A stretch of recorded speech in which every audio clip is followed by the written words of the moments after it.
Gazı, suvi, sveti, transportlarından muamması yok. Do'stlar, yarım plan 100% temirden chiqqan. Yashash uchun barcha sharoiti bilan hovli joyini sotib qo'ydik. Like'larni bosib kuzatinglar. Euro temirdan chiqqan do'stlar. Kelasizlar, tayyor joy yashab ketaverasizlar. Inshaalloh birga kuzatib chiqamiz. Like'larni bosib yaqinlarga tashlab beringlar. Fasadlar ham bomba ishlangan. Aquaplastik ramma sifatlisidan. Oldi stechka qilingan, stupenkalar qo'yilgan, ko'rkalar ham ishlangan do'stlar. Vodoprovodlar ham chiqarib qo'yibdilar. Tashqi qismida uchotchiklarimiz. Ikkita eshik qo'yilgan ekan. Bismillah. Ko'rishingiz mumkin. Do'stlar, joyimizning narxi ham ajoyib. Katta donanli va solidonlar bor. Yana ko'rishingiz mumkin. Inang yurtdoshlar. Dim zo'r joy. Bismillahirrohmanirrohim. Yog'och fol bo'ladi.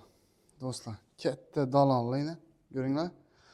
Gilamlar ham yerni ajoyib komplekt to'shab qo'yibdilar.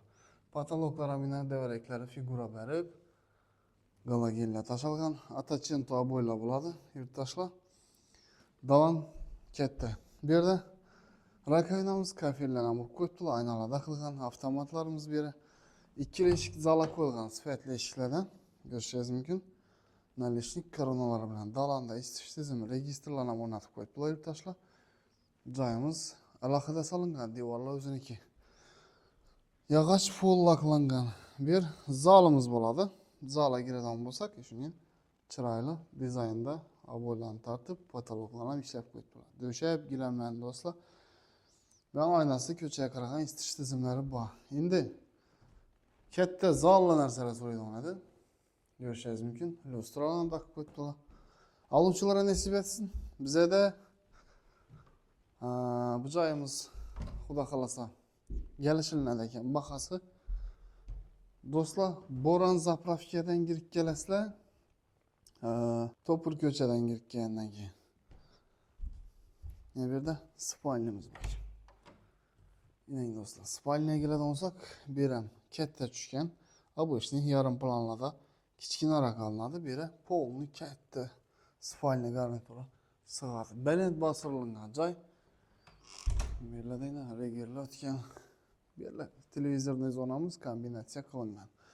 Inang do'stlar, dalonni maqtancha bor. Endi обычный kichkina hovli joyda bo'lamiz, katta. Aluvchilarga nasib etsin. Bu xonamizning oynasi koridorga qaragan. Bu yerda sanuzolimiz katta olingan do'stlar, girish eshiklari aquaplastik rammadan. Yarki svet kafelar. Urilgan vannasi, rakovinasi, unitazi, aristoni do'stlarning kirmashin joyi ham bor. Bir de aynalarni taqib, chiroyli qilib qo'yibdilar. Endi bu yerga keladigan bo'lsak, kuxnyamiz yurtdoshlar. Kuxnyada galimbilarimiz uchun maksimal sharoit, gaz plita, posudamоющий ko'rishingiz mumkin. Bir de fartuqlarni ham urib, chiroyli tortma polkalar bilan ishlangan. Настенник котел ko'rishingiz mumkin. Bir de isitish tizimlari bog' qalin eshiklardan qo'yilgan. Sifatli plastik rammadan stechkalar qo'yilgan do'stlar. Gulotizlari bor, letniy hojatxonamiz bor. Ko'rishingiz mumkin, bog'da ob'yom yetarli. Letniy kuxnya qo'ysangizlar ham. Bunda пожарный xoddan girish chiqish nalarimiz ham bor do'stlar. Uy действительно baland qo'yilgan, balandligina gap yo'q. Endi xonamiz bilan tanishamiz dedik. Ruchkalarni ham e'tibor beringlar, sifatli materiallardan ishlangan. Bu yerda yana spalnimiz bog' tomonga qaragan bo'ladi. Kattaligina gap yo'q. Yurtdoshlar, ushbu xonadonimizni narxini ekranda yozdik. Kelib ko'ringlar, inshaalloh. Nasibalaringizda bo'lsa, Alloh taolo shunday joylarda yashash nasib etsin. Salomat bo'ling. Yaqinlarga ulashib qo'yinglar, like'larni bosib, kommentariyada yaxshi fikr bildiringlar. Keyingi videolarımizda görüşünce xayr. Joyimiz zo'r. Обязательно kelib ko'ringlar. Guvoh bo'lasizlar, katta joy.